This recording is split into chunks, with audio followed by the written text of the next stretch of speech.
बिस्मिल्लाहिर्रहमानिर्रहीम, अस्सलाम वालेकुम नाज़रीन, आप देख रहे हैं दिलास चार। मैं हूँ यासिर रशीद और मेरे साथ हैं सीनियर सहाफ़ी राना मोहम्मद अजीम साहब। नाज़रीन, आज इलेक्शन कमीशन में सेनेट इलेक्शन के हवाले से कागजात नामजदगी की स्क्रूटनी का अमल जारी रहा। बहुत से नाम इन हो चुके हैं और बहुत से नाम आउट हो चुके हैं। एतराज़ात कुछ नामों पर लगाए गए थे, जिनमें एक बड़ा नाम फैसल वावडा का था, दूसरी जानिब परवेज़ रशीद का था। फैसल वावडा सिंध से और परवेज़ रशीद पंजाब से थे, लेकिन परवेज़ रशीद के नाम पर जो एतराज़ था वो बरकरार रहा और स्क्रूटनी के अमल में उनका नाम जो है वो मुस्तरद कर दिया गया। फैसल वावडा पे जो एतराज़ात लगाए गए थे वो एतराज़ात मुस्तरद करके उनके कागजात मंजूर हो चुके हैं। अब इस सारे अमल में पाकिस्तान मुस्लिम लीग नून की नायब सदर का रद्द अमल सामने आया है। परवेज़ रशीद के नाम को मुस्तरद किन बुनियादों पर किया गया, उन्होंने रिटर्निंग ऑफिसर के फैसले को चैलेंज करने का भी इंदिया दे दिया है और इस हवाले से उनका फैसला भी चैलेंज किया जाएगा। तो परवेज़ रशीद एक बड़ा नाम था और उनका नाम आउट हो जाना एक बड़ी तशवीश की लहर है पाकिस्तान मुस्लिम लीग नून में। लेकिन आज देखने में यह आया कि पाकिस्तान डेमोक्रेटिक मूवमेंट के किसी भी रहनुमा की जानिब से परवेज़ रशीद के कागजात नामजदगी मुस्तरद हो जाने पर कोई बयान सामने नहीं आया, सिवाय पाकिस्तान मुस्लिम लीग नून की नायब सदर मरियम नवाज के। इसकी वजह क्या है, राना साहब से जानते हैं। राना साहब, परवेज़ रशीद एक अहम मोहरा भी हैं, पाकिस्तान मुस्लिम लीग नून की नायब सदर मरियम नवाज के उस्ताद भी माने जाते हैं, गाइडलाइन भी उन्हीं की जानिब से दी जाती है, उन्हीं का ही नाम मुस्तरद हो गया। 80 लाख के वाजबात है पंजाब हाउस के जो अदा नहीं किए गए। वो कहते हैं जी कोई ATM ही बता दें जहां पे हम पैसे जमा करवा दें, नाम इन कर लें। मुस्तकबिल क्या होगा? बिस्मिल्लाहिर्रहमानिर्रहीम। यासिर, पहली बात तो यह है कि वो जो रकम है 80 लाख रुपया, जिसे अब अदा करने की बात हो रही है, बहुत पुरानी रकम है, उसे उस वक्त अदा क्यों नहीं किया गया? ये इनके इल्म पे भी तो होगा ना। मैं वही कह रहा हूँ ना, अगर इनके इल्म में नहीं है तो फिर इनके साथ ज़्यादती है। लेकिन हल्के ये कहते हैं कि इनके इल्म में था, कई दफ़ा इनको नोटिस किया गया, कई दफ़ा इनको बताया गया, लेकिन इसके बावजूद भी इन्होंने पैसे अदा नहीं किए।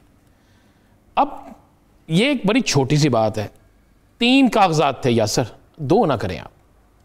3 कागजात का मामला था। यूसुफ रज़ा गिलानी, जिन पे फैसला महफूज, फैसल वाडा और परवेज़ रशीद। हाँ, मैं मिस कर गया। हुआ क्या, ये फैसल वाडा के कागजात मंजूर हो गए, परवेज़ रशीद के मुस्तरद हो गए और यूसुफ रज़ा गिलानी साहब के की जोली में फूल डाल दिए। अच्छा, एक अचंभे की बात यह है, यूसुफ रज़ा गिलानी साहब को आज बेशतर रहनुमाओं ने फ़ोन किया, मुबारकबाद दी है। परवेज़ रशीद साहब से शायद किसी ने इज़हार यकजहती मैं यही करता हूँ जी, मैं आपको आज फिर ब्रेकिंग करते हैं ना। देखें, जब परवेज़ रशीद के कागजात मुस्तरद होते हैं तो उन लंदन में बैठी शख्सियत जो है मियाँ नवाज शरीफ, उनको इतला जाती है सबसे पहले, और एक उसके बाद एक इतला जाती है मियाँ शहबाज शरीफ को किसी तरीके से। एक तरफ खुशी और एक तरफ गुस्सा। लाहौर में खुशी, यह आपको मुसद्दका बात कह रहा हूँ, लाहौर में खुशी मनाई जाती है और मुस्लिम लीग नून के अंदर भी खुशी मनाई जाती है। एक बड़ा हल्का कहता है अच्छा हुआ कि हमें इस मुकाम पे पहुँचाने वाले जो हैं वो खुद किसी मुकाम पे पहुँच गए, जिनके उम्मीदवार इब्तदाई स्क्रूटनी में खुद पार्टी ने निकाल दी। हाँ जी, बिल्कुल।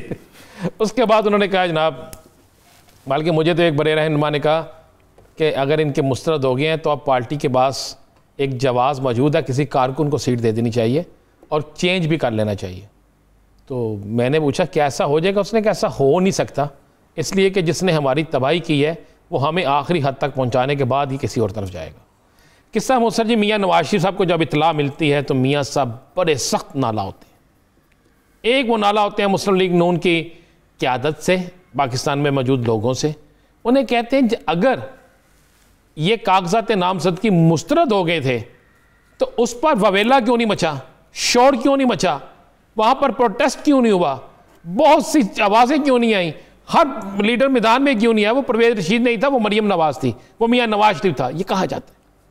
उसके बाद मियाँ साहब ने एक और बात की कि PDM इस पे खामोश क्यों है, जो बात आपने की है।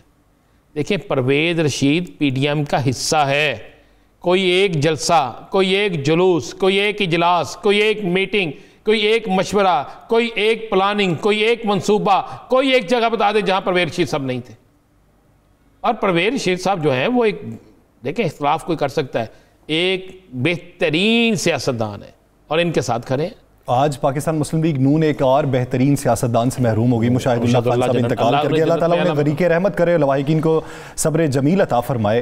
तो इस वक्त कितना बहरान है पाकिस्तान मुस्लिम लीग नून के लिए? सर, बहुत बड़ा बहरान है। उसके बाद हुआ क्या यासर, मियाँ नवाज शरीफ ने कहा एक नून लीग की अहम लीडर को, उसे कहा चेक करें कि कहा जा रहा था कि यूसुफ रजा गिलानी जो है उसके कागजात नामजदगी मुस्तरद होंगे। मैं ये आपको बड़ी खबर दे रहा हूँ। इत्तेहादियों पे शक व शुबा होने लगा। हो गया शुरू ना, होना भी चाहिए ना। यासर मुझे बात बताएं, क्या आज परवेज रशीद के लिए किसी और ने आंसू बहाए उनकी जमात के चंद लीडरों के अलावा? चलें आ जाए ना जरा इस पे बात कर लें। कितने बयान आए परवेज रशीद के लिए मरियम के अलावा? सुनने में तो आज कोई नहीं, सिर्फ मरियम नवाज साहिबा। क्या बाकी तो यहाँ पे कोई आम आदमी जो है उसके सर के ऊपर से कोई चीज़ गुजर जाए तो सारी मुस्लिम लीग बाहर आ जाती है। यहाँ पे किसी जगह पता चले कि फलां काम हो गया, सारे बाहर आ जाते हैं। इस तरह मैं तो खुद परेशान हो जाता। ट्विटर हमारे ग्रुपों में फलां जगह पे प्रेस कॉन्फ्रेंस, फलां जगह पे ट्वीट आ जाता है, फलां शख्स का बयान आ जाता है। तो परवेज रशीद के नाहल होने की मुस्लिम लीग नून के अंदर कितनी खुशी है। अपोजिशन में तो होगी, हो गया, हुकूमत में तो होगी। अब मियाँ नवाज शरीफ इस पर सख्त ना लें। उन्होंने अपनी क़यादत को भी कह दिया जो पाकिस्तान में मौजूद है। उन्होंने कहा जनाब होश के नाखुन लें, हो जाएंगे, ये टर्मिनल में जाएंगे, बड़े इम्कानात है ये इनके कागजात नामजदगी जो है वो बहाल हो जाए, इनकी अपील मंजूर हो जाए, ये दोबारा इलेक्शन लड़ने के काबिल हो जाए। लेकिन एक झटका तो लगा ना। इस झटके ने एक पोल तो खोल दिया कि पीपल्स पार्टी इस पर खुश क्यों है, पीपल्स पार्टी इस पर खामोश क्यों है, ANP खामोश क्यों है, अचकज़ई खामोश क्यों है, इस पर आफ्ताब शेरपा खामोश क्यों है, इस पर इनके अपने दीगर मौलाना फजल रहमान खामोश क्यों है, पूरी PDM इस पर खामोश क्यों है। इलेक्शन तो ये मिलकर ला रहे हैं ना, यही कहा ना इन्होंने मिल के इलेक्शन लड़ना है। जब मिल के इलेक्शन ला रहे हैं तो मौलाना ने फ़ोन किया है यूसुफ रजा गिलानी साहब को, तो एक फ़ोन इधर भी कर लेते हैं। क्यों करते? मैं बता रहा हूँ जो नवाज शरीफ साहब के खदशात हैं वो दुरुस्त हैं। मैंने कल भी कहा था देग पक गई है।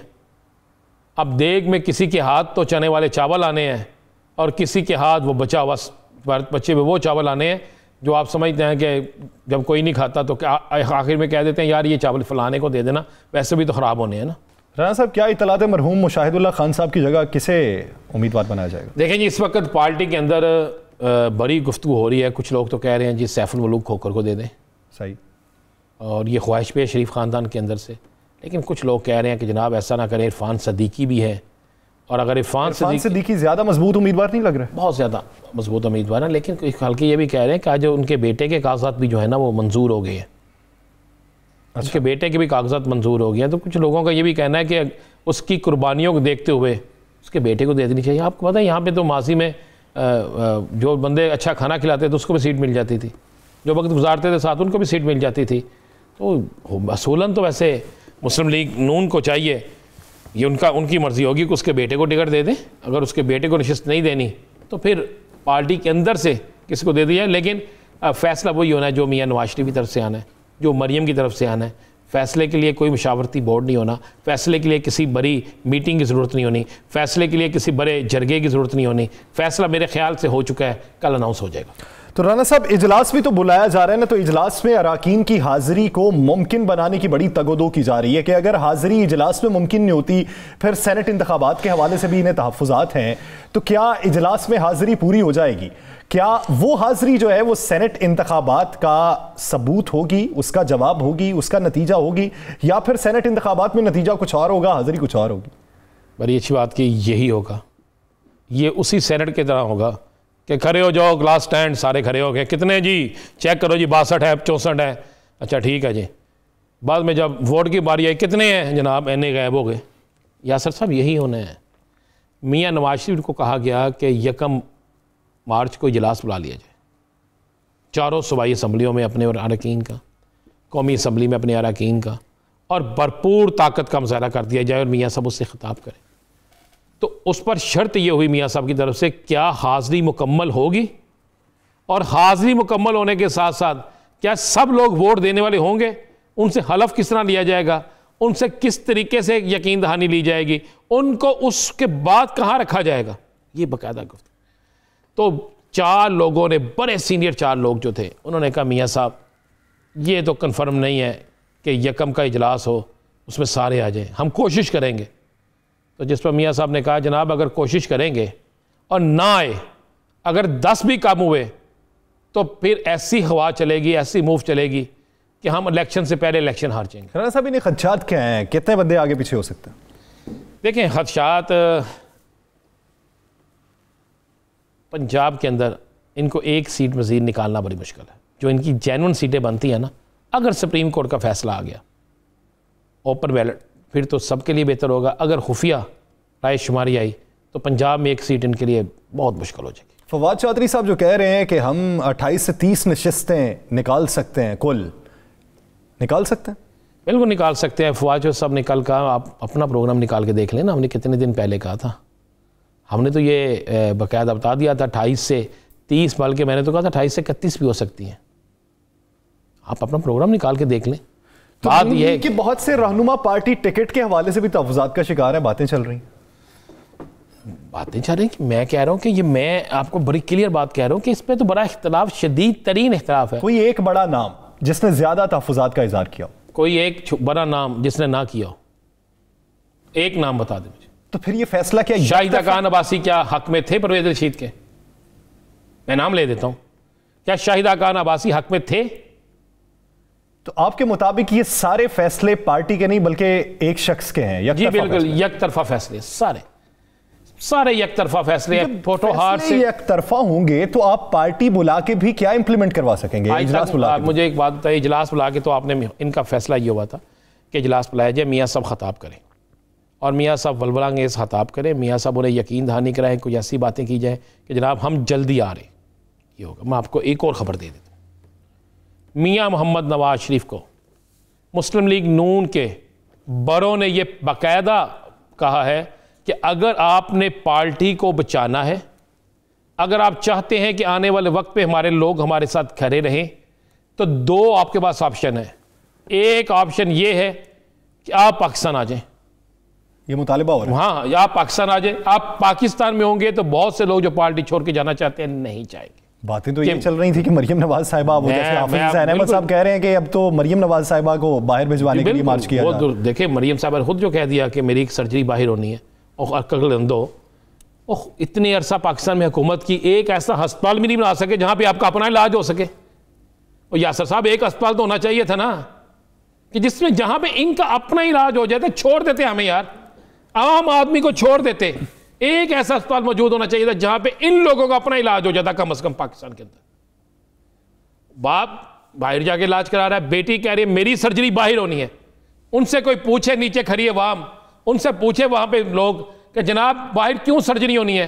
क्या पाकिस्तान में डॉक्टर अंधे हैं? क्या पाकिस्तान में अस्पताल नहीं है? क्या पाकिस्तान में इलाज नहीं होता? जो लोग पाकिस्तान में रह के इलाज करा रहे हैं, क्या वो इंसान नहीं है? क्या उनके लिए ये सारी चीज़ें नहीं है? सर, ये तो अजीब सी बात है। बात आपको तो मियाँ नवाज शरीफ को ये कह दिया गया है, अगर पार्टी बचानी है तो आपको पाकिस्तान आने का ऐलान करना होगा फौरी। या दूसरी ऑप्शन क्या है? दूसरी ऑप्शन दी गई है कि ज़रा खामोशी कर लें आप भी और आपकी बेटी भी, और शहबाज शरीफ साहब के हाथ में दे दें सारा।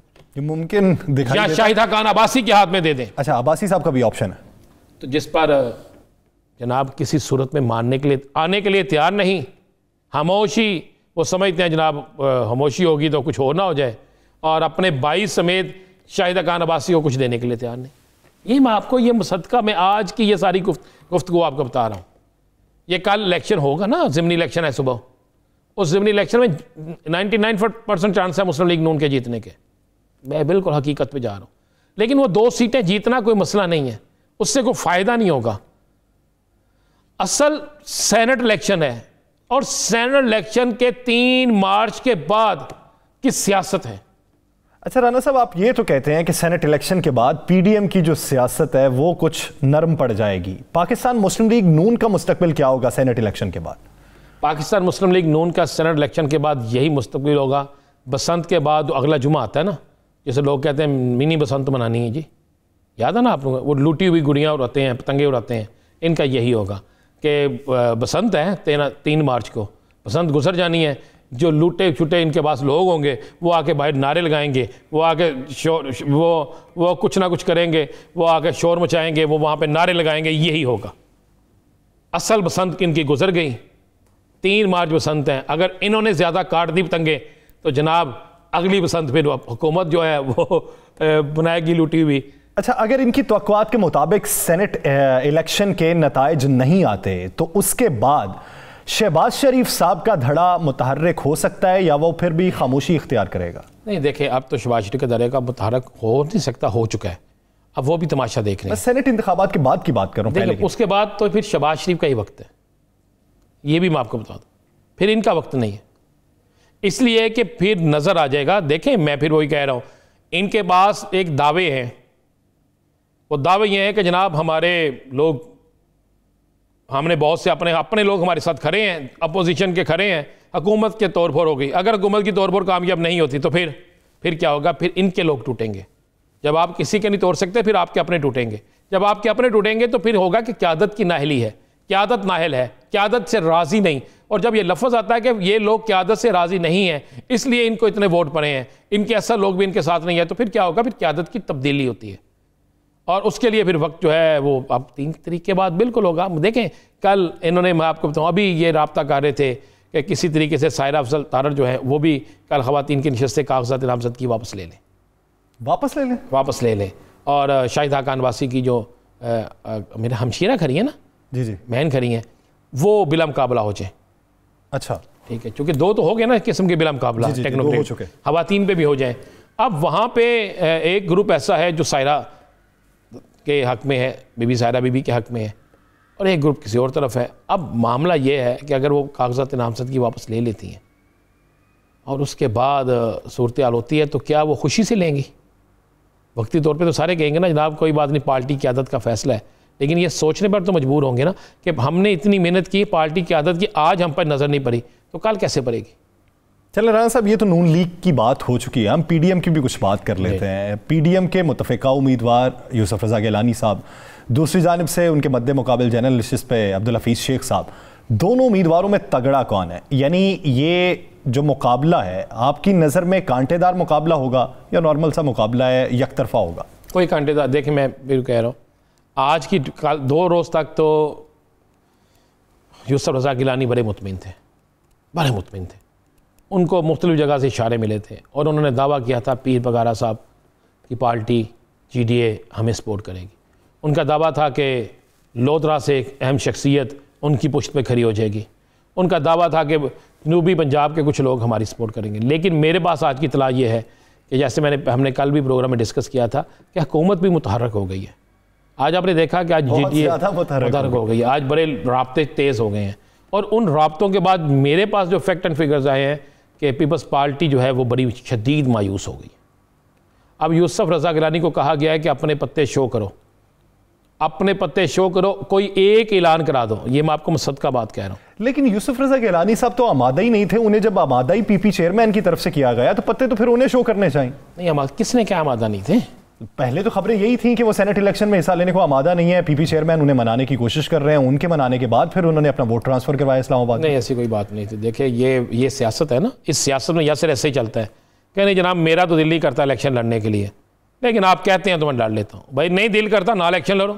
जब आप फैसला कर चुके हैं कि अपने इलेक्शन नहीं लड़ना, तो फिर आप किसी के कहने पर क्यों मान रहे हो? यासर एक चीज़ है ना, क्यों मान रहे हो? अगर बिलावल भुट्टो साहब ने उसे मना लिया, मनाने के बाद वोट तब्दील हो गया, वहाँ से वो इलेक्शन लड़ रहे हैं, तो फिर इलेक्शन तो बिलावल भुट्टो साहब को लड़ना चाहिए, यूसुफ रज़ा गिलानी साहब को लड़ना चाहिए। लेकिन मैं आपको बता रहा हूँ कि एक मीटिंग हुई थी जिसमें गिलानी साहब ने यह दावा किया था कि मैंने हुकूमत के अंदर से ये लोग जो हैं इनसे बात कर ली है, ये दरें मेरे साथ चलेंगे। मैंने उसे कह दिया। कैसे करेंगे जब सीक्रेट बैलेटिंग होगी? आपने चुपचाप रवाबित किए हैं, तो वो शो किस तरीके से करेंगे? वो इस तरीके से होंगे। देखें, जब इलेक्शन करीब आता ना, हमने परसों इनके एक जो नाराज़ थे अंसारी, उसने कहा जी हम बिल्कुल आपको बताएंगे कि हम किधर जा रहे हैं, बहुत ज़्यादा तादाद में। कागजात नामजदगी सामने आने के बाद आज वज़ीर आला पंजाब से आपको पता है कि और भी लोगों ने मुलाकात की, नाराज़ धरे में से कुछ लोगों ने मुलाकात की, पीपल्स पार्टी की भी एक शख्स ने मुलाकात की। तो जब ऐसी चीज़ें होती हैं तो ये एक इशारा होता है, उसके बाद अंदर से तोड़ फोड़ शुरू हो जाती है। अगर GDA का कोई एक बंदा खड़ा होकर ये कह देता जनाब हुकूमत के खिलाफ अदम एतमाद में मैं नहीं जाऊँगा, वो मैं हुकूमत के साथ हूँ, लेकिन सेनेट की नशिस्त पर मैं जनाब यूसुफ रज़ा गिलानी को वोट दूंगा, तो उससे आप सोचें कि सियासी कद कितना बढ़ जाएगा। उससे आप सोचें कि यूसुफ रज़ा गिलानी को मज़ीद क्या सपोर्ट मिल जाएगी।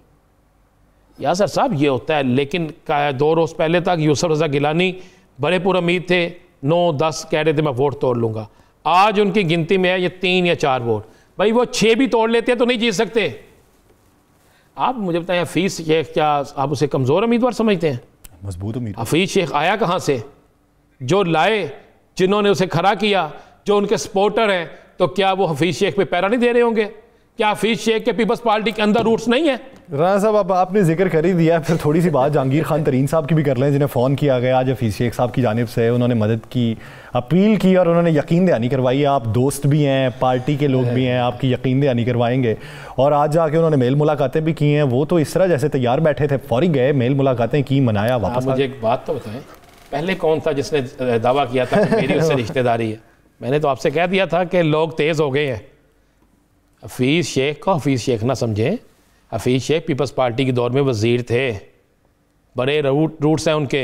अगर यूसुफ रज़ा गिलानी के रूट्स हैं तो हफीज़ शेख साहब के भी रूट्स हैं। शाहिद खाकान अब्बासी ने भी उन पर एतराज़ नहीं किया, उन्होंने कहा मैं उस पर एतराज़ नहीं कर सकता। मैं तो कहा कि ज़रा देखने तो जाएँ। ये 2 दिन पहले गेम कुछ और थी, अब गेम कुछ और है।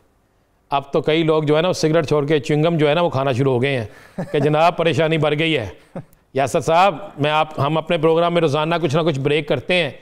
मैं आपको फिर ये बता दूं, 3 से 4 रोज़ बाद आवाज़ें आना शुरू हो जाएंगी, जनाब हमारे लोग ख़रीदे जा रहे हैं। हालांकि खरीदो फरोख्त नहीं है, कहा जाएगा हमारे लोगों को तोड़ा जा रहा है। ये 3 से 4 दिन बाद देख लीजिएगा। आज 18 होगी ना जी जी, 3 दिन बाद देख लीजिएगा, आपके सामने होगा, हमारा ही प्रोग्राम होगा, इसी पे बात करेंगे सब। जो बड़े मुतमिन है, जो आज कह रहे हैं कि चेयरमैन सेनेट ये आ गए, डिप्टी चेयरमैन सेनेट फलां हो गए, उसके बाद जनाब हम, जिस तरह कल कायरा साहब ने कहा कि जनाब कि हम इसके बाद फौरी तौर पर आएंगे और आके करेंगे ये जो है इलेक्शन, अगर यूसुफ रज़ा गिलानी जीत गया तो हम ले जाएंगे अल्लाह का नाम लेके तरीक़े में। ये तरीक़े में इत्तेफाक की पहली सीढ़ी है। तो अगर ये हार गए तो तरीक़े में इत्तेफाक की पहली सीढ़ी से नीचे उतर गए ना, तो नीचे उतर गए।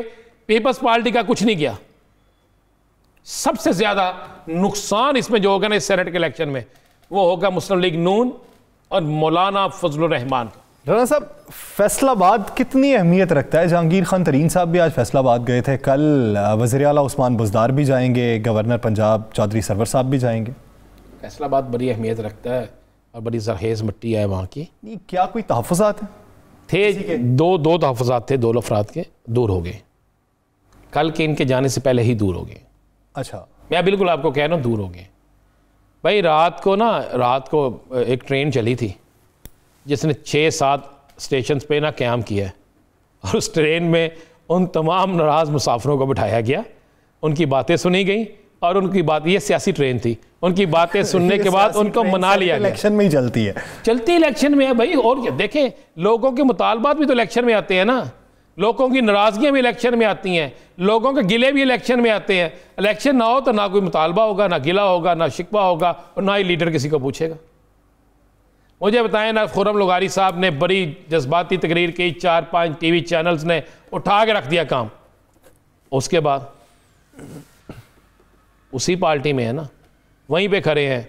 किधर गए वो एक और जो बागी थे तहरीक इंसाफ के अंदर, वो किधर गए हैं? वो दाऊद सुलेमानी साहब किधर है? नजर आ रहे हैं कहीं? राजा रियाज भी थे। नहीं, राजा रियाज ने तो फौरी तौर पे देखें राजा रियाज, अब नाम ले क्यों आप बार बार फैसलाबाद का जिक्र करते हैं? सारे राजी हो गए हैं, जाने दें। नहीं, मैं माजी की बात कर रहा हूँ, आपकी बात नहीं कर रहा। आप तो वाकई राजी हो गए हैं, अब तो वो शवाहिद भी मौजूद है कि राजी हो चुके हैं। मैं तो माजी की बात कर रहा हूँ, जो तहफ़्फ़ुज़ात थे वो दूर हो चुके हैं। नाम आपने जो लिए वो सारे के सारे तो तहफ़्फ़ुज़ात वाले ही थे ना। बिल्कुल तहफ़्फ़ुज़ात वाले थे। मैं बता रहा हूँ, एक बड़ी अच्छी चीज़ हुई, बहुत अच्छी चीज़ हुई। तहरीक इंसाफ ने अपने तमाम लोगों को राज़ी कर लिया। मुस्लिम लीग नून वहाँ तक पैगाम ना पहुँचा सकी। पीपल्स पार्टी मुतमिन है कि शायद सारे लोग उनके साथ हैं।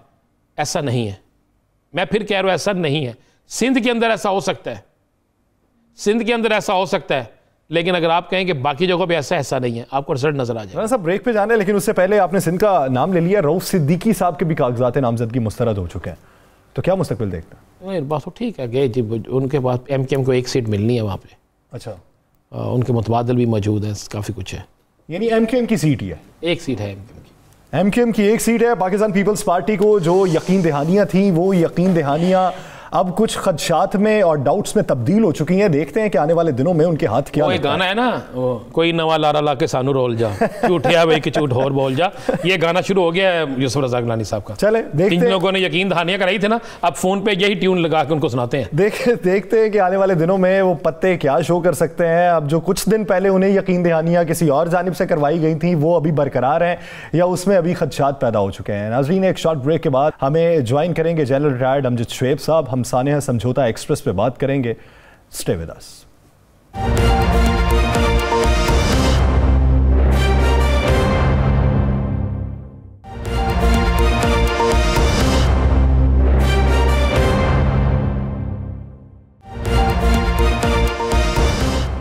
Welcome back.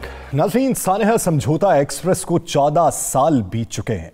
ये सानिया 2007 में लाहौर और दिल्ली के दरमियान चलने वाली ट्रेन में पेश आया था। 2 बम धमाकों से ट्रेन को उड़ाया गया और इसके दौरान 68 अफराद जो थे वो लुकमाए अजल बन गए। केस चला और जो बरादरी है वो अभी तक इंसाफ की मुंतज़िर है। आलमी बरादरी की जानिब देख रहे हैं जो मुतासिरीन थे, लेकिन अभी तक इंसाफ ना मिल सका। केस चलता रहा। जब मोदी हुकूमत आई, केस कमजोर पड़ा, गवाह मुनहरिफ हो गए और मुल्जिमान रिहा हो गए। सानहे के बाद इल्जामात पाकिस्तान पर लगाए गए, लेकिन जब हकाइक से पर्दा उठा तो भारतीय तंजीम RSS उसमें मुलव्वस थी और RSS अब इत्तेहादी भी है मोदी हुकूमत की और RSS का ही पूरे भारत में कंट्रोल है। तो ऐसी सूरत हाल में मुतासरीन को इंसाफ कहां मिल सकता था? इस पूरे मंजरनामे पर बात करने के लिए दिफाई तज्जियाकार जनरल रिटायर्ड अमजद शुएब साहब ने हमें ज्वाइन किया। जनरल, शुक्रिया आपके वक्त का। जनरल साहब, सानिया समझौता एक्सप्रेस पर भारतीय तर्ज अमल जो है उसे आप क्या कहेंगे कि आप जिनके दरमियान जो मुतासरीन थे उन्हीं पे आप इल्जामात भी लगाएं और हकाइक से फिर मुनहरिफ भी हो जाएं, आलमी बरादरी को भी जवाब ना दें, तो ये तर्ज अमल भारत के मुस्तकबिल के लिए क्या लाहेमल बनाएगा? बिस्मिल्लाहिर्रहमानिर्रहीम। देखिए जी, पहली बात तो ये कि इंसाफ के साथ इतनी ज्यादती, इंसाफ का जनाजा निकलते हुआ मैंने कम से कम कभी नहीं देखा इस हाल में जो आज भारत में नजर आता है। ये तो इतनी, यानी आप कह लीजिए कि इतना दीदा दलेरी से इंसाफ को रौंदा है और उसमें मैं समझता हूं कि इंटरनेशनल कम्युनिटी की भी, ह्यूमन राइट्स ऑर्गेनाइजेशंस की कमजोरी, हमारी भी कमजोरी। आप सोचिए कि वो लोग जिन्होंने ये समझौता एक्सप्रेस का किस्सा किया, उसमें इनके सर्विंग ऑफिसर भी मिलिट्री के, आर्मी के शामिल थे। उसके अलावा इनके सिविलियन उनके थे जो कि कॉर्पोरेट जिन्होंने किया, एतराफ जुर्म किया हुआ लोगों का। लेकिन मोदी की गवर्नमेंट आती है, अदालतें भी हिंदुत्व की वो परस्तार बन जाती हैं, वो उधर शामिल हो जाती हैं, गवाह बिल्कुल पुलिस वगैरह सब शामिल हो जाते हैं इस हिंदुत्व के खेल में और हर कोई बेगुनाह साबित हो जाता है। वो बेगुनाह वहां से ले लीजिए, गुजरात के 2000 लोग जो कत्ल हुए उनसे ले लें, मेलगांव का ले लें किस्सा, ये ले लें, आप बाबरी मस्जिद का देख लें जो कुछ हुआ वहां पे, हर कोई बरी कर दिया गया। ये आप सोचिए, जिस जगह पे किसी भी सोसाइटी में अगर इंसाफ उठ जाए, वो उसकी तबाही का पहला दिन होता, वो रास्ता शुरू हो जाता उसका तबाही का। जनरल साहब, पिछले दिनों एक वीडियो वायरल हुई और उसमें हमने ही उसे अपने चैनल पे दिखाया। उसमें एक शख्स जो RSS का साबिक जुम्मेदार था, उसने कहा जी मुझसे एक बहुत बड़ा जुर्म हुआ था और मैं उस जुर्म में शामिल था जब मोदी के कहने पे हमने ये ट्रेन को जलाया था, लोगों को मारा था, जिंदा निकाल के लोग जो बाहर निकलने की कोशिश की उन्हें भी मार कर उस पर फेंका गया।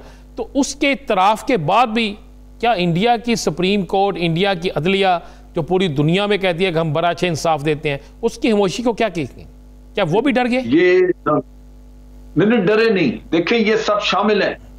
मैं अभी इसके ऊपर भी तफसील दूंगा, लेकिन आप देखिए कि वहां पे गौरक्षा के नाम पे लिंचिंग हुई और उसकी वीडियोस तैयार हैं। जो मार रहे हैं लोग वो बिल्कुल नजर आ रहे हैं कि जी ये लोग हैं जिन्होंने मारा, सड़क पे लिंचिंग की, बंदा मार दिया, वो पकड़ लिए। जब अदालत में केस गया तो जज ने छोड़ दिए। क्यों छोड़े? उन्होंने जी अपने कमाल जुर्म तो नहीं किया, क्योंकि पुलिस ने उनको बताया कि भाई यहां मानना नहीं। अब चीज ये है, जो सूरत हाल है वो बन चुकी है। मैं बड़ा एक सोची समझी बात करने लगा हूं, वो ये है कि आज वहां रहने वाले मुसलमानों को सोचना है कि उन्होंने ये गुलामी की जिंदगी गुजारनी है या अपनी आइंदा नस्लों के लिए कुछ करना है उन्होंने। लेकिन ये कौम जो मुसलमान वहां पे 22 करोड़ जो रह रहे हैं, इनकी औलादें इनके हाल से भी बुरे हाल में रहेंगी अगर आज इन्होंने कोई कोशिश नहीं की। जनरल साहब, सिर्फ मुसलमान सिखों के साथ जो सलूक हो रहा है वो भी आपके इल्म है? सिख फिर भी कुछ कर लेंगे, मैं आपको बता रहा हूं। सिख जिस दिन उठ खड़ा हुआ वो इनको नोच के खा जाएगा। सिख कभी भी अगर उन्होंने पंजाब में कल्ला इनका रोक लिया तो आप देखिए कि ये नाकचने चबा देंगे इनको। आज तो देखिए ना, आज तो सिखों ने बकायदा उनकी ट्रेन बंद कर दी। ट्रेन के ऊपर जो ट्रेन की पटरी है उसके ऊपर इस वक्त तक सिख लेटे हुए हैं। ट्रेन सर्विस मुअत्तल, बल्कि अब भी इस वक्त भी मुअत्तल है, बिल्कुल लेटे हुए हैं। मैं आपको बता रहा हूं कि ये कोविड वगैरह का किस्सा ना होता तो सिखों ने पिछले साल अपना ये रेफरेंडम भी करवा दिया होता। वो अब भी तैयार हैं। मैं सिख कुछ ना कुछ कर लेंगे। ये मुसलमानों को उनके लीडर मौलवी शौलवी जो है वहां पे इन्होंने इनको ठंडा किया हुआ है, वरना मुसलमान तो आप उसको एक दफा जहाद के लिए खड़ा कर दें तो वो तबाही मचा दे। लेकिन ये यहाँ पे हुआ नहीं और ये बड़ा जरूरी है कि मुसलमान वहां पे सोचें। ये थोड़ी तादाद नहीं है, 22 करोड़ लोग हैं, उनकी औलादें आगे वहां पे किस तरह पहले ये सिटीजनशिप एक्ट बदला इन्होंने। कई बेचारे जा जाके अपने बर्थ सर्टिफिकेट ढूंढते फिर रहे हैं, नहीं मिले तो वहां मारे गए, उनको उठा के बाहर मारेंगे। ये तो हुकूक का किस्सा है जी। ये तो अपने हक लेने हैं। वहां पे लोगों ने इंटरनेशनली उनको सपोर्ट नहीं मिलेगी। हर कौम को खुद उठना पड़ता है। बात यह है जनरल साहब, बात यह है कि जनरल साहब ये भी बताइए ना, ये तो एक वाकया हो गया, इसके सबूत भी मिल गए, इसकी हर चीज भी मिल गई। उसके बाद ऐसे कई वाकयात हो रहे हैं, ट्रेनिंग कैंप इनके मौजूद हैं, हर चीज मौजूद है। एक उस वाक्य के बाद तो अब तो ये पाकिस्तान के अंदर भी ऐसे वाकयात करने से बाज नहीं है कि पाकिस्तान के अंदर आए। पाकिस्तान में तो इस हुकूमत ने फिर भी इनका मुंह काफी को दिखाया कि ये क्या चीज है। बिल्कुल इसी तरह कुदरत के काम के को अल्लाह के काम के वो डिसइंफो लैब वगैरह भी निकल आई। लेकिन इसको परसू करने का काम पाकिस्तान को बड़ा विगोरसली करना चाहिए। हमें 2 डोजियर तैयार करने चाहिए, एक यूरोपियन यूनियन के लिए और एक यूनाइटेड नेशन के लिए। उन दोनों अदारों को हमने ये बताना है कि देखें ये डिसइंफॉर्मेशन के जरिए कितना उल्लू बनाते रहे, आप लोगों को कितना बेवकूफ बनाते रहे हैं। आप जैसे बड़े मोतबर अदारे की डिसीजन मेकिंग को इन्फ्लुएंस इन्होंने कैसे किया है। उन अदारों को शेम करना जरूरी है, उनको शर्मिंदा करना जरूरी है ताकि वो उठें और इनसे पूछें। ये डोजियर हम बनाएंगे। हमने जो डोजियर अक़वाम मुत्तहिदा को दिया था उसका इंपैक्ट क्या पड़ा? डिसइंफो लैब आने के बाद यूरोपीय पार्लियामेंट के बेशतर अराकीन भी बोले, उसका इंपैक्ट क्या पड़ा? उसका इंपैक्ट फिर भी कुछ पड़ा है।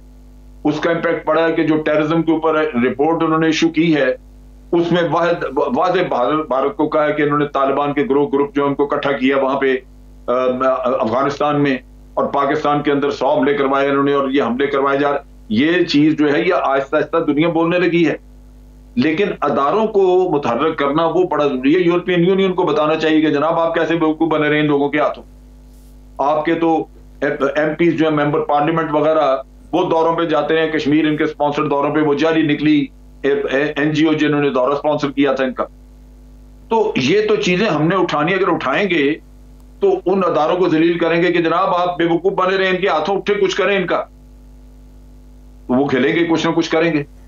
जनरल साहब आप क्या समझते हैं, क्या हमें समझौता एक्सप्रेस वाले वाकया और दीगर ऐसे वाकयात जो एक सानिया है और ऐसे वाकयात जिसमें अब पूरी दुनिया मान रही है कि अफगानिस्तान के अंदर तालिबान को ये मुतहर्रिक कर रहे हैं, दाइश के पीछे ये हैं, पाकिस्तान के अंदर कितने लोगों को ये सपोर्ट करते हैं, इंडिया के अंदर कितने कैंप मौजूद हैं, ये सारी चीज़ें सामने आ गई है। अब इनको मजीद बेनकाब करने के लिए क्या करना होगा? देखिए जी, बेनकाब तो हो गया है, लेकिन इनको ये जो हमारे जो पास जो कुछ मवाद है, खास तौर पे अभी आप समझौता एक्सप्रेस की बात करें, मैंने और भी सारे इवेंट्स का बात की है, इनको परसू करना, दुनिया पे प्रिवेल करना बहुत मुश्किल नहीं था अगर हम मेहनत करते और अब भी अगर करें। कैंपेनिंग की मुहिम चलानी होती है। आप देखिए 2000 तक मोदी जो है वो, बल्कि 2000 से आगे जब तक ये 2008 में इलेक्ट नहीं हुआ, ये एक दहशतगर्द था जिसको कोई अपने मुल्क का वीजा नहीं देता था। 2008 नहीं बल्कि 2013 था। अब आप सोचिए कि जो ऑलरेडी रिकॉग्नाइज दहशतगर्द था उसको अगर मैं उसके खिलाफ डोजियर लेके दुनिया में जाता हूं और मैं हर जगह पे जाके ढोल पीटता हूं तो मेरे लिए क्या मुश्किल है। दुनिया तो पहले उसको कह रही थी कि ये टेररिस्ट है। अब आप कोशिश ना करें, अगर आपके पास सारा मवाद मौजूद हो, कलभूषण का किस्सा भी है, ये जो भारत में अब जो कुछ हो रहा है, लोगों को सजाओं बख्श दिया गया, सजाएं नहीं मिली, गौ रक्षा पे जो कुछ हो रहा है, ये सारा कुछ, और फिर पाकिस्तान में जो कराया ये डोजियर वगैरह, ये ऐसे नहीं होता कि आप यूनाइटेड नेशन को एक दफा भेज दें फिर कभी कभार उसका जिक्र आ जाए, नहीं, वो नहीं, ये तो मुहिम्में चलानी थी। क्या समझते हैं अगर अगले 10 साल भारत जो है वो अंडर आरएसएस अम्ब्रेला रहता है तो मुस्तकबिल क्या होगा? खित्ते के लिए किस हद तक नुकसानदेह? खित्ते के लिए नुकसानदेह नहीं, ये भारत के लिए पहले, सबसे पहले तो भारत के लिए नुकसानदेह है। एक एटमी कुव्वत है, इसके हिस्से बखरे हो सकते हैं, इसमें सिर्फ जरूरत है बाहर से किसी को वो चिंगारी फेंकने की। अगर बाहर से और किसी ने, जितनी भी वहां पे मूवमेंट्स वगैरह मौजूद हैं, बाहर से किसी ने सपोर्ट किया तो ये फटने शुरू हो जाएंगे। सबसे पहला तो इनको अपना खतरा है, क्योंकि नफरत की बुनियादों के ऊपर सोसाइटी कायम नहीं रहती, बेइंसाफी की बुनियाद पर सोसाइटी कायम नहीं रहती। ये सोसाइटियों के टूटने के हरबे होते हैं, उनके टूटने के मसाले आई।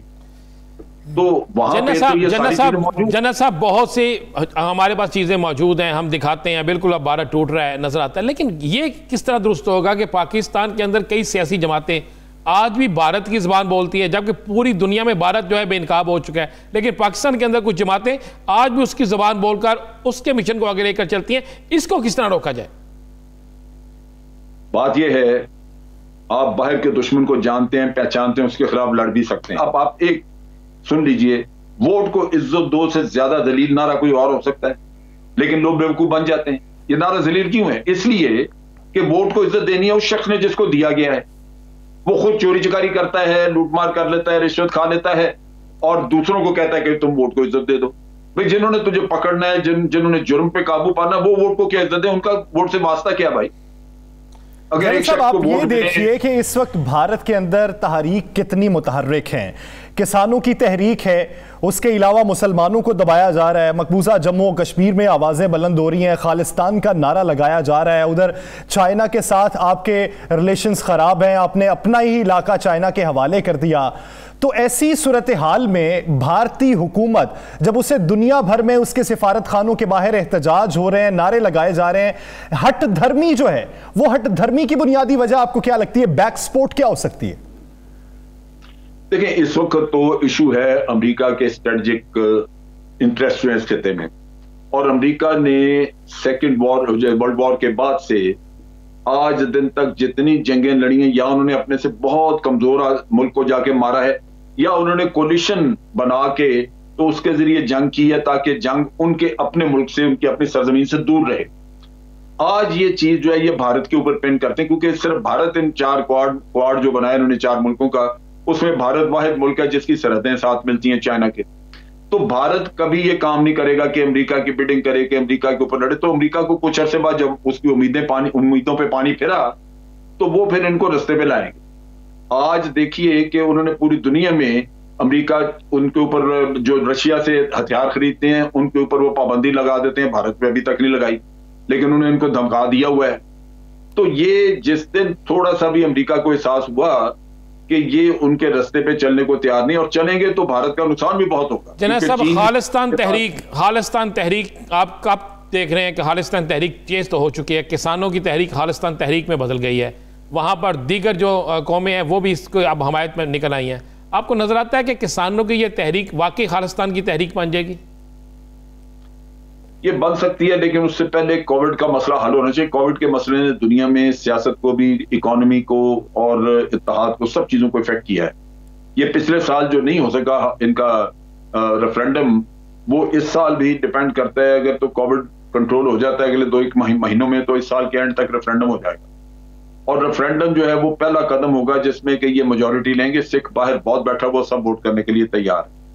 जिस दिन ये सिखों की एक बहुत बड़ी तादाद ने ये कह दिया रेफरेंडम में कि हमें आजाद खालिस्तान चाहिए, तो आप देखेंगे कि अंदरूनी तौर के ऊपर फिर सपोर्ट उनको बिल्कुल खुल के मिलना शुरू हो जाएगी। एक चीज वादे हो गई भी है कि सिख इस वक्त मुतनफर हो गए हैं, क्योंकि वो ज्यादातर किसान सिख हैं और उनको अंदाजा हो गया है कि ये मोदी जैसा जिद्दी आदमी, इसको उनकी जात से कोई ताल्लुक नहीं, ये काम कर रहा है उन रिलायंस वालों के लिए और जो कॉर्पोरेट लोग हैं, कॉर्पोरेट हैं कंपनियां वगैरह, उनकी खिदमत में, क्योंकि वो फाइनेंसिंग करते हैं इनकी। तो किसानों को तो पहले ही मैं समझता हूँ काफी नफरत हुई। और मोदी बड़ा जिद्दी आदमी है, मेरा नहीं ख्याल कि वो अब बाज आएगा, अपने कदम को पीछे हटाएगा। तो वो उसका कुछ खमियाजा वो भुगतेगा, कुछ किसान भुगतेंगे, और फिर आप देखेंगे कि सिखों की मूवमेंट कहाँ जाती है। जनरल साहब, आप कहते हैं कि मुसलमानों को उठ खड़े होना होगा, 22 करोड़ अवाम है, तो आप क्या समझते हैं कि अब तक मुसलमानों की भारत के अंदर खामोशी किसी मसलहत की वजह से है, मजबूरी की वजह से है, या किसी दूसरी जानिब से मदद के इशारे के मुंतजर? इन्होंने एक फॉरेनर्स के साथ बैठ के एक प्रेस कॉन्फ्रेंस की और कहा जनाब के कश्मीर का, यानी कश्मीर में जुल्म हो रहा है लोगों का, तो ये कह रहे हैं जी वो भारत का हिस्सा है और हमें पता है वो तरक्की करेगा और ये है वो है। इसी तरह वो मुसलमानों के मसाइल को एड्रेस नहीं कर रहे, बल्कि मोदी को चीफ गेस्ट के तौर पे इनवाइट करते हैं अपने मदरसों में। तो जब ये एक इंतहातात है लीडरशिप का, तो वो मसला जरूर मौजूद है, उसकी वजह से लोगों को लीड करने वाला कोई नहीं, इकट्ठा करने वाला कोई नहीं, लेकिन उठेगा। ये लोगों को सोचना होगा कि उनकी जनरेशन ये तबाह कर देंगे, क्योंकि जो हिंदुत्व की वजह से जो नफरत है मुसलमान के खिलाफ, वो उनकी और किसी भी कम्युनिटी के खिलाफ नहीं। लिहाजा मुसलमान सबसे बड़ा टारगेट बनेंगे और इनको बड़ी तकलीफ होगी। आज भी हकीकतन तो हल वही है जो कायदे आज़म ने हमें दिया था, मुसलमानों को उत्तर प्रदेश की तरफ अपनी जगह ढूंढनी चाहिए, उनको करना चाहिए ये, लेकिन बहरहाल इस पे कुर्बानियां देनी होगी और उसके लिए अच्छे मजबूत लीडर चाहिए। कुर्बानियां देनी होंगी, अच्छे मजबूत लीडर चाहिए, उठ खड़े होना होगा और अपने हुकूक के लिए उठना होगा। बहुत शुक्रिया जनरल रिटायर्ड अमजद शुएब साहब इस हवाले से अपना वक्त देने के लिए। दीगर इश्यूज पर बात करेंगे एक शॉर्ट ब्रेक के बाद। Stay with us.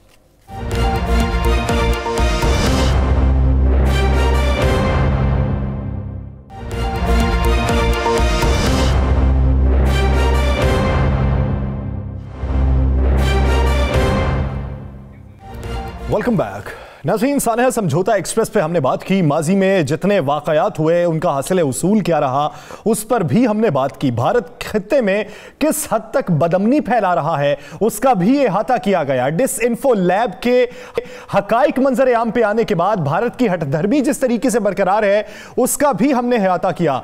अब एक नया इंकशाफ हुआ है कि भारत जिसकी एजेंसी रॉ और अफगानिस्तान में एनडीएस का गठजोड़ है जो माजी से अब तक चल रहा है और खित्ते में बदअमनी फैलाने की कोशिश कर रहा है, पाकिस्तान के खिलाफ भी तखरीबकारियां करता है। एक नया इंकशाफ यह हुआ है कि अफगानिस्तान में भारतीय इंटेलिजेंस मुतहर्रिक है, पाकिस्तान के खिलाफ साजिशें हो रही हैं और भारतीय इंटेलिजेंस एजेंसी रॉ अफगानिस्तान के अंदर एक ग्रुप को ट्रेनिंग दे रही है और वो ग्रुप पाकिस्तान के अंदर शरपसंदी को फैलाएगा। यूं पाकिस्तान का वो मौकिफ जो डोजियर में अक़वाम मुत्तहिदा को जमा करवाया गया था उसको भी तक़वियत मिलती है और उसकी भी तायीद होती है। राना साहब से मजीद तफसीलात जानेंगे। राना साहब, अभी जो नया इंकशाफ हुआ, जो हासिल शुदा सबूत है, उससे पाकिस्तान के मौकिफ की किस हद तक तायीद होती है और पाकिस्तान का इसके तनाजुर में अगला मूव क्या होगा? पाकिस्तान के पास ऐसे सबूत आ गए जो पूरी इंटरनेशनल कम्युनिटी को दिए गए हैं। अच्छा, इसमें बिल्कुल वाज़े तौर पर उन्होंने कहा है कि 87 कैंप ऐसे हैं जो सिर्फ पाकिस्तान में दहशतगर्दी की ट्रेनिंग, पाकिस्तान में दहशतगर्दी करवाने के लिए ट्रेनिंग के लिए भारत ने कायम किए हैं। अच्छा, इन 87 कैंप में से 66 कैंप जो है वो अफगानिस्तान के अंदर है, 66 कैंप, और इसमें से 21 कैंप वो हैं जो भारत के अंदर कायम किए गए हैं। अब पाकिस्तान से जो तालिबान को जिनको भगाया गया, जो यहाँ से भाग के चले गए, इस तरह कालादम मुख्तलिफ तंजीमें जो हैं वो जो यहाँ से भाग के चले गए, उनके रहनुमा, उन सब का वहाँ पर एक बाकायदा ग्रैंड जरगा बना के राने, मोसाद ने और एनडीएस ने, इन लोगों ने उनको सपोर्ट की, उनको इकट्ठे किया। उनको इकट्ठे करने के बाद पाकिस्तान के अंदर जो उनके रूट्स थे उनको इस्तेमाल करते हुए जो दहशतगर्दी के कैंप हैं जो अफगानिस्तान के अंदर हैं, और ये अफगानिस्तान के अंदर कोई पहाड़ों में नहीं है या सर, ये कैंप अफगानिस्तान के अंदर उन जगहों पे मौजूद है जहां पर अफगानिस्तान की जो फोर्सेस हैं वो वहां पर इनको बाकायदा ट्रेनिंग भी देती हैं, इनको सिक्योरिटी भी देती हैं, इनको असला भी देती हैं और इनको तहफ़्फ़ुज़ भी देती हैं। इसी तरह जो ट्रेनिंग कैंप इंडिया के अंदर है, भारत के अंदर है, वहां पर भी यही कुछ होता है। हो क्या रहा है, बाकायदा एक खुफिया खौफनाक इंकशाफात है कि कुछ लोग यहाँ से अफगानिस्तान जाते हैं, वहां पर उनका नया पासपोर्ट बनता है, उस पासपोर्ट पर वो भारत जाते हैं, वहां जाकर ट्रेनिंग कैंप होते हैं। अब उनके पास ऐसी ऐसी चीजें मौजूद है, फिर एक पासपोर्ट उनके पास ऐसा होता है जहां वो भारत से किसी और मुल्क जाते हैं, वहां पर उस एयरपोर्ट से बाहर आते हैं, वहां से फिर वो पाकिस्तान के अंदर दाखिल होते हैं और ऐसे सिस्टम से तरीके से दाखिल होते हैं कि कोई उन्हें पकड़ ना सके। लेकिन पाकिस्तान के हसास तरीन जो हालिया दिनों में एक ग्रुप पकड़ा गया सिंध से कराची से जो पार्लियामेंट पर हमले की मंसूबाबंदी कर रहा था जिससे सब कुछ असलिया भी बरामद हुआ, क्या ये इसी नेटवर्क का हिस्सा था? जी बिल्कुल इसी नेटवर्क का हिस्सा था। देखिए, इंकशाफ हुआ कि वो कहाँ कहाँ ट्रेनिंग लेते हैं। हमारा एक और हमसाया मुल्क है, उसके अंदर भी उनकी ट्रेनिंग थी। देखिए, ये तो सबूत मिल गए हैं कि हिज़्बुल अहरार जो है जमात अल अहरार जो है, इन दोनों के जो मुनहरफ ग्रुप हैं उनको कौन कर रहा है सपोर्ट? मैं वो ग्रुप जो पाकिस्तान के अंदर दहशतगर्दी करते हैं उनको कौन सपोर्ट कर रहा है? किन्होंने वहां पे वली खान दूसरे तमाम लोगों को इकट्ठा किया हुआ है? किन्होंने वली मोहम्मद को इकट्ठा किया हुआ है? किन्होंने वहां पे तालिबान के ग्रुप बनाए हुए हैं? कौन कौन से कौंसलेट से कितने लोगों को रोजाना बुलाया जाता है, उनको ट्रेनिंग दी जाती है, पाकिस्तान के अंदर किस तरीके से उनके सहूलतकारों को पैसे पहुंचते हैं, फिर किस तरीके से उनके एजेंट जो है उनके जरिए टारगेट किलिंग कराई जाती है, उनके जरिए दहशतगर्दी कराई जाती है, किन किन सरकारी इदारों के अंदर उन्होंने अपने रूट्स बना रखे हैं, ये सारी चीजें वाज़ेह हो चुकी हैं। अब इसमें जैन साहब कह रहे थे कि हमें डोजियर देना चाहिए यूरोपियन पार्लियामेंट को, तो हमें तो उसमें ये हकाइक भी बयान करने चाहिए। जो मैं आपको बता रहा हूं, ये सारी चीजें उस डोजियर में मौजूद हैं। ये भारतीय, वो तो हमने यूएनओ को दिया ना, यूएनओ को भी दिया। उसके अलावा अक़वाम मुत्तहिदा, यूएनओ, ये जो है यूरोप में तमाम मुमालिक। अच्छा, मजे वाली बात है, ये सिर्फ एक अदारों को नहीं, यूरोपीय यूनियन को नहीं दिया गया, ये उन तमाम मुमालिक को भी भेजा गया है जो हमेशा कहते थे कि हमें बताया जाए दहशतगर्दी कहाँ होती है। सबूत दिए गए हैं, ट्रेनिंग कैंपों की तस्वीरें दी गई हैं, गिरफ्तार दहशतगर्दों के बयानात दिए गए हैं, ट्रेनिंग कैंप्स के किस तरह पैसे खर्च होते हैं, कितने अरब डॉलर। आपको पता है भारत में सबसे ज्यादा बड़ा बजट फौज के बाद किस चीज का है? हाँ जी, सबसे बड़ा चूना भी फौज को लगता है, लेकिन सबसे बड़ा बजट किसका है फौज के बाद? पाकिस्तान के खिलाफ दहशतगर्दी के कैंपों को चलाने के लिए है। और मैं आपको यासर बताऊं, आज मैं एक इजाफा कर दूं, बहुत से बुक मेकर्स इसमें इस्तेमाल होते हैं। आसान सा तरीका उनके पास कि इन बुक मेकर्स के जरिए किस तरह पैसे पहुंचाने। हवाला जिसे कहते हैं ना, हवाला के फ़ोन कर दिया जाए, कह दिया जाता है जनाब आपको फ़लाँ मुल्क में पैसे मिल जाएंगे, आपका ये हवाला हो गया है, फ़लाँ शख्स आ रहा है, उसको पैसे दे दिए जाए। वो शख्स कौन है, वो आगे पैसे किसको पहुँचाता है, किस तरह होता है? देखिए, भारत की बहुत सी चीज़ें बेनकाब हो चुकी हैं। हमारे 50,000 से ज़ायद पाकिस्तानी शहीद हुए इन भारतीय दहशतगर्दी के हमलों में, जो तालिबान के ज़रिए होते थे, जो दाइश के ज़रिए होते थे, जो दीगर कालदम तंजीमों के ज़रिए होते थे। और इन दहशतगर्द हमलों के पीछे ताने बाने जाके मुसाद, NDS, कई जगह पे CIA, ये सारा कुछ मिलता था। और अब भी ये गठजोड़ है, और ये गठजोड़ जो है ये सबसे ज़्यादा अफ़गानिस्तान में, उसके बाद भारत में। और भारत ने तो यहाँ तक खौफनाक साजिश तैयार कर रखी है कि अब तो वो पाकिस्तान के अंदर मजहबी लोगों पर बहुत पैसा खर्च कर रहे हैं, बहुत पैसा खर्च कर रहे हैं कि मजहबी फसादात फैलाया जाए, लिसानी फसादात फैलाया जाए, यहाँ पर लिसानी बिनादों पर लड़ाई कराई जाए, यहाँ पर जो है टारगेट किलिंग ऐसी की जाए, कभी एक मसलक के आलिम को मार दिया जाए, कभी दूसरे मसलक के आलिम को मार दिया जाए, इनको आपस में फिरकावारियत को ही हवा देकर पाकिस्तान के अंदर इंतशार फैलाने की कोशिश की गई थी। लेकिन अब वक्त बदल चुका है, हकाइक हमारे पास भी वक्त से पहले मौजूद होते हैं, हम भी उसका रिबटल देने को तैयार हैं और आलम अक़वाम को भी ये बावर करवाने की कोशिश करते रहेंगे कि भारत खित्ते के लिए किस हद तक नुकसानदेह है। नाज़रीन, मुझे और राना को दीजिए इजाज़त। अल्लाह निगहबान।